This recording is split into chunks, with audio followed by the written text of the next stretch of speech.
Some dogs are complete angels until you step into their space. Today, I'll be telling a story about how I learned that the hard way. Hello everyone, and welcome back to the Kennel Chronicles. If you're new here, it's so nice to meet you. To fill you in, I work in the pet industry. I also do TNR, trap, neuter, release, wildlife care, and more. Through volunteer and professional work, I have a ton of stories to share. But before we get into today's story, I want to introduce you to Shira. Shira is currently located in Queens Animal Care Center in New York City. She was recently added to the at-risk list, which means she may be at risk of euthanasia due to medical concerns. She's been described as dog-tolerant, friendly, outgoing, and protective. While she may take a little time to warm up, once she does, she loves treats, playtime, and staying close to her people. She's currently about 45 pounds and an absolutely beautiful husky. If you're interested in giving Shira a chance, all of her information and how to reserve her will be in the description below. Now, let's get into today's story.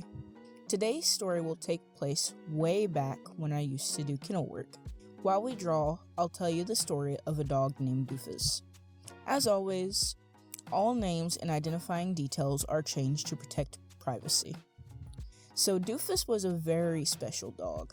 He loved to play fetch, and his favorite thing to do was run and jump around the yard. Doofus was an angel outside. A gift to this earth, if you will. To give you all an idea, here's a general description of him. He was a medium-sized, high-energy dog with a lot of stamina. Now, remember that I said he's an angel, because that information is all about to change. You see, Doofus had a very interesting sort of reactivity. For those of you in the audience who don't know much about dogs, reactivity is essentially overstimulation. Certain situations cause the dog to react in a bigger, more intense way than expected. Doofus was room reactive. This means he would get overwhelmed in smaller, enclosed spaces when people entered.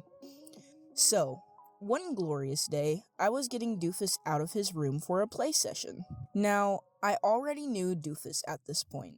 I understood his boundaries and knew his energy level. When I entered, he immediately jumped all over me. He started giving me soft nips that were full of excitement. Then, he went for my toes. I guess he took the term treatos a little too seriously. Keep in mind, everything moves fast in a kennel setting. Dogs can shift from one mood to the next in a matter of seconds. That's why understanding body language is so important when it comes to our canine companions. I could feel this shift happening. He became more alert and tense. He was jumping around more. His nips became a little less playful. Before I could fully redirect him, he caught my finger. It wasn't a full-on bite, but to him, this definitely wasn't a game anymore. And in moments like that, something just clicks. I went still. No sudden movements, no talking, nothing. De-escalating situations like this is what's most important when working with dogs. I created some space and he finally let go, allowing me to reset the situation. I was firm with him after this, and we went outside. The best part? Once we got outside, he went right back to frolicking around, happy as ever. It's moments like these that stick with you. Not because they're scary, but they're a clear reminder of how fast a dog's mood can change. It's never about a dog being bad or untrained. It's about understanding how they're feeling and responding accordingly. Could I have handled this situation better? Of course. But that's all a part of working with animals. You learn, you adjust, and you grow. And Doofus? Still one of my favorites.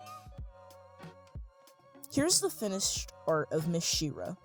If you're able to adopt, foster, or even spread the word about this beautiful girl, please check the description. Dogs like her don't always get the time they deserve. And even something as simple as sharing her information can make a big difference. You might be the reason a dog like Shira gets a second chance. Thank you so much for watching, and keep an eye out for the next dog in need. Remember, you never know how you can change an animal's life by doing the simplest thing.